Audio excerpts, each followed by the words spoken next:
नमस्कार, आप देख रहे खबर झारखंड और मैं हूं आपके साथ राजेश कुमार। निलंबित आईएएस पूजा सिंघल को न्यायिक हिरासत में भेज दिया गया है। आज पूजा सिंघल की रिमांड की अवधि पूरी हो रही थी और उन्हें ईडी की विशेष कोर्ट में पेश किया गया, जहां से उन्हें 8 जून तक के लिए होटवार जेल भेज दिया गया। 9 मई को पूजा सिंघल को ईडी ने गिरफ्तार किया था।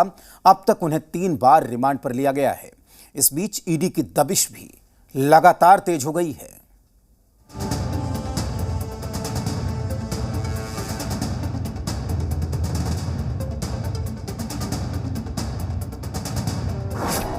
सलाखों के पीछे पहुंची पूजा सिंघल। 8 जून तक होटवार जेल में कटेगी रात।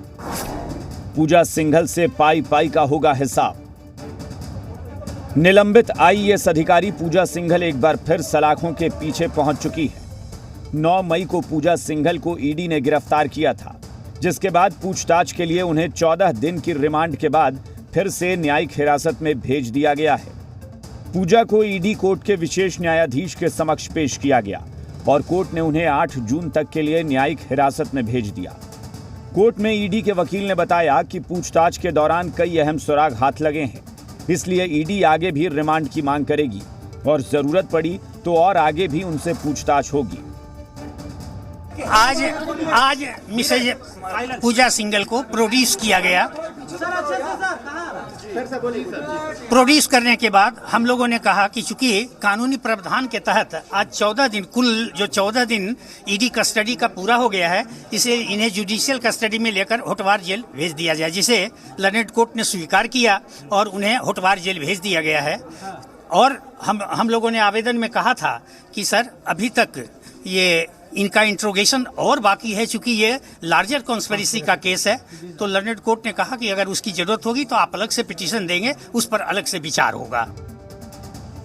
वहीं कोर्ट में चल रही कार्यवाही के दौरान पूजा सिंघल के वकील ने पूजा सिंघल के स्वास्थ्य से जुड़ी जानकारी दी और उनकी नासाज तबीयत का हवाला दिया। जिनका 15 डेज का रिमांड कंप्लीट हो गया था, तो ईडी ने इनसे जुडिशियल कस्टडी का डिमांड किया। एज पर लॉ कोर्ट ने उनको ऑर्डर पास किया कि इनको जुडिशियल कस्टडी में रखा जाए। Proper medical treatment jail authority को बोला गया है, वो प्रोवाइड करेंगे वहां। कोर्ट की कार्यवाही की जानकारी देते हुए अधिवक्ता संजय कुमार ने कहा कि अदालत ने पूजा सिंघल से भी उनका पक्ष जानना चाहा और पूछा कि अगर आप कुछ बोलना चाहती हैं तो बताएं, जिस पर पूजा सिंघल ने नो सर कहा।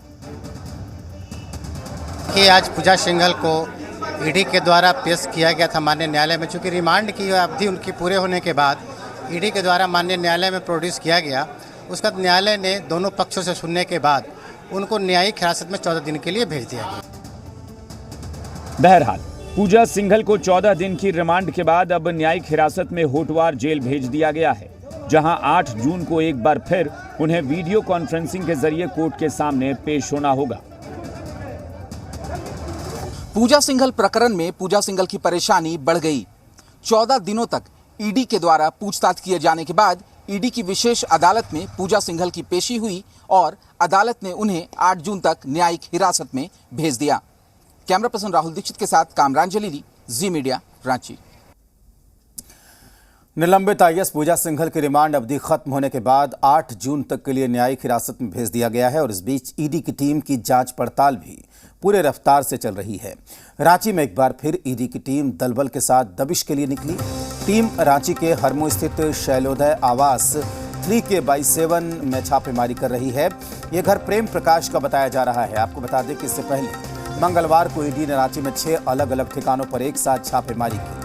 पूजा सिंघल, उनके सी और साहिबगंज के डीएमओ विभूति कुमार से मिले इनपुट के बाद ईडी एक्शन में है। इस बीच ईडी के दफ्तर के बाहर फिर हलचल बढ़ी है। दल बल के साथ एक बार फिर ईडी के अधिकारी निकले हैं। सूत्रों के मुताबिक किसी अन्य ठिकानों पर होगी ईडी की दबिश। इस बीच गोड्डा के सांसद निशिकांत दुबे का ट्वीट भी सामने आया है। निशिकांत दुबे ने अपने ट्वीट में लिखा है कि ईडी की टीम आखिरकार प्रेम प्रकाश के यहाँ पहुंच गई। प्रेम भैया झारखंड के खेल के शातिर खिलाड़ी हैं। नेता अधिकारी सब उनकी जेब में है। अमित भैया के तो सर्वे सर्वा, ट्रांसफर पोस्टिंग बिना इनकी मर्जी के नहीं। आगे का इंतजार। मुझे अभी कुछ नहीं मालूम, कभी अंदर जाने चाहिए, उसको देख के बाद बात बताएंगे। अभी हम नहीं बता सकते। ईडी से ये प्रेम प्रकाश का है मकान, ये अभी बता नहीं सकते अभी हम लोग।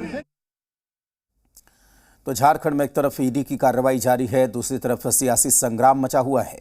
सूबे में आरोप प्रत्यारोप की सियासत चल रही है। विपक्ष और सत्ता पक्ष एक दूसरे को घेरने का कोई मौका नहीं छोड़ता।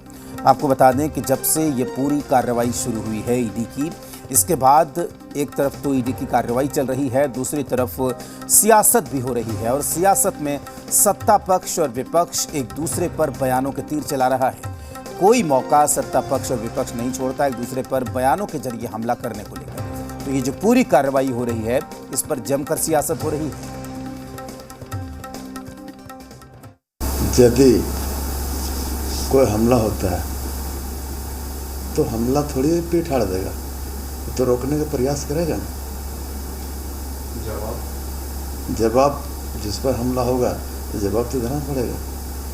जवाब तो नहीं देंगे, चुप बैठने से भी वो जवाब नहीं उचित नहीं होगा। वर्तमान में जिस प्रकार की परिस्थितियों का निर्माण झारखंड में हुआ है, जिस प्रकार से जनता के हित के लिए राज्य के संसाधनों का उपयोग न होते हुए राज्य के संसाधन का लूट कुछ भ्रष्ट अधिकारी और उनसे जुड़े हुए शासन के शीर्ष पे बैठे हुए लोग कर रहे हैं,